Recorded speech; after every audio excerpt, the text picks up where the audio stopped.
So one of the places I absolutely had to bring the kids is Freedom's Foundation at Valley Forge. We're right next door to where Washington and the Revolutionary Army camped in 1777, and this place was actually founded by Dwight D. Eisenhower. Their purpose and their goal at Freedom's Foundation is for civic education, and they really feel like today's generation is not getting the civic education in their schools that they need, and so they're going out and educating kids not just at Valley Forge, but they're also taking programs into schools all across America. You know how the Pledge of Allegiance has "Under God" in it?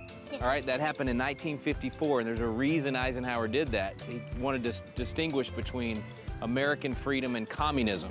Communism says no God, everything comes from government. And our system of freedom in America says it comes from God, and then we set up government to protect that freedom, right? So that was why he did that in 1954, and then he helped us start this foundation that was all about protecting the principles of America. So it's the same stuff we do now, traveling the country. They had the same concerns 50 years ago, and they started this foundation. And this monument right here is going to explain exactly what they're all about. So let's run over here and take a look at it. So one of the really neat things at Freedom's Foundation is they have this big monument, and they have it inscribed with what they call the Bill of Responsibilities. I love what they did. I mean, this is exactly what we teach. At the very base of it, you gotta have a fundamental belief in God. So God is the source of our freedom.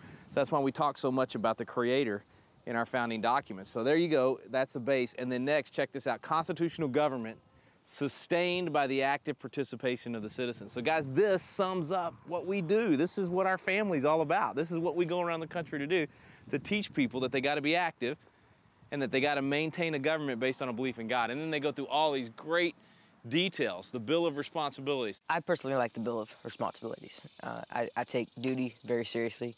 And for those of us who know the Bill of Rights, we love it.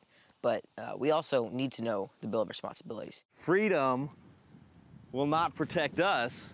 We have to protect freedom. So you and you and you and you and you, we all have to actually personally defend freedom. That's good. All right, what else? I like the third one on the second half. Third one on the second half? To share with others our appreciation of the benefits and obligations of freedom. Freedom shares, freedom strengthens. That's great. Is it like what we're doing too, going around and sharing? Exactly right, exactly right. So when you tell somebody else you appreciate your freedom, you make them start thinking about, wait a minute, maybe I should be appreciating my freedom. So that's exactly what, man, this is good stuff, guys. How is this not, how do we not already know about this? How does every family not have this hanging in their home? You can actually go to their website at freedomsfoundation.org, and they will have a PDF that you can print it out. And so we got home, I printed it out, I've given the Bill of Responsibilities to my kids, and I think they are something that every family should live by. They're that good.